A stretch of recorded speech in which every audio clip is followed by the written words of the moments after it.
देश और दुनिया की सबसे बड़ी मर्डर मिस्ट्री आरुषि हत्याकांड मामला आज तक सुलझ नहीं पाया है। आरुषि और नौकर हेमराज की हत्या क्यों और कैसे हुई, इस पर आज तक पर्दा पड़ा है। 15 मई 2008 का वो दिन जब रोजाना की तरह आरुषि तलवार सुबह करीब 6 बजे जगी थी। मानूपुर तलवार ने उसे स्कूल जाने के लिए तुरंत तैयार करवाया। नौकर हेमराज ने मनपसंद नाश्ता तैयार किया। जल्दबाजी में उसने नाश्ता नहीं किया, लेकिन टिफिन में उसे रख लिया। 16 मई को लास्ट क्लास थी। इसके बाद गर्मियों की छुट्टियां शुरू होने वाली थी, इसलिए उस दिन वह अपना ज्यादातर समय अपने दोस्तों के साथ छुट्टियां मनाने के लिए प्लानिंग करने में जुटी थी। उसी दिन आरुषि ने अपने बर्थडे पार्टी सेलिब्रेट करने के लिए दोस्तों के साथ तैयारी भी कर ली थी। दोपहर करीब 2 बजे स्कूल की छुट्टी होने के बाद वे सेक्टर 25 में रहने वाली नानी के घर आई। इसके बाद हेमराज के साथ अपने घर लौट आई थी। अब तक की जांच में ये सामने आया कि रात करीब 10 बजे डॉक्टर दंपति और आरुषि ने एक साथ खाना खाया था।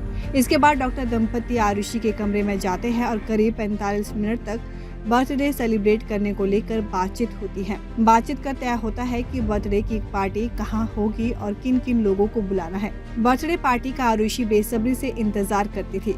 वैसे तो उसका बर्थडे 24 मई को होता था, लेकिन स्कूल में गर्मियों की छुट्टियों को देखते हुए वे आखिरी क्लास वाले दिन ही ये पार्टी दे देती थी। कभी 15 मई तो कभी 16 मई को आखिरी क्लास होती थी, इसलिए वो इन तारीखों पर अक्सर अपने दोस्तों को पार्टी देती थी। कत्ल वाली रात यानी 15 मई 2008 को भी वह अपने पेरेंट्स के साथ बर्थडे पार्टी की तैयारी कर रही थी, क्योंकि 16 मई से स्कूल की छुट्टियां हो रही थी। किसी रेस्तरां में पार्टी होगी, इसकी तैयारियां चल रही थी। उस पार्टी को पहले ही तुलना में ज्यादा यादगार बनाने के लिए पापा ने उसे एक नया कैमरा भी गिफ्ट किया था, ताकि उसे वे अपने बर्थडे की खुशी के हर पल को कैमरे में कैद कर सके।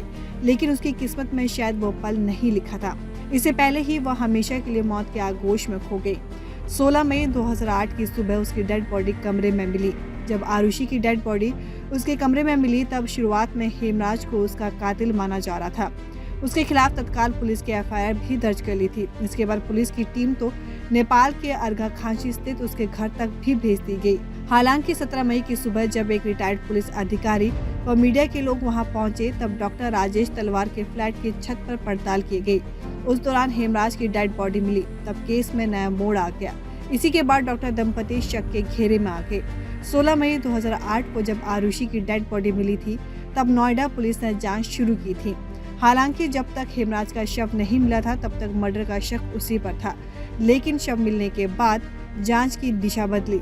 मीडिया में डॉक्टर दंपति पर सवाल उठाए जाने लगे। पुलिस को भी शक हुआ।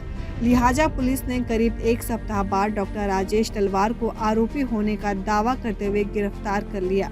हालांकि इस दौरान एक चौंकाने वाली बात ये भी सामने आई थी कि पुलिस की एक टीम ऐसी भी थी जिसने अपनी जांच के आधार पर डॉक्टर तलवार को आरोपी मानने से इनकार कर दिया था। इस तरह पुलिस में ही 2 ग्रुप बन गए थे।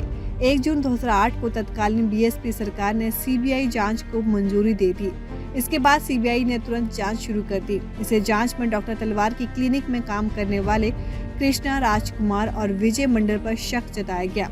सीबीआई ने दावा किया था कि इन तीनों ने मिलकर डबल मर्डर को अंजाम दिया था। तीनों की गिरफ्तारी साइंटिफिक आधार पर मिली डिटेल के तहत की गई थी। 11 जुलाई 2008 को सीबीआई की तत्कालीन ज्वाइंट डायरेक्टर अरुण कुमार ने बताया था कि तलवार दंपति से हुई पूछताछ और उन पर किए तमाम साइंटिफिक टेस्ट से कुछ हाथ नहीं लगा।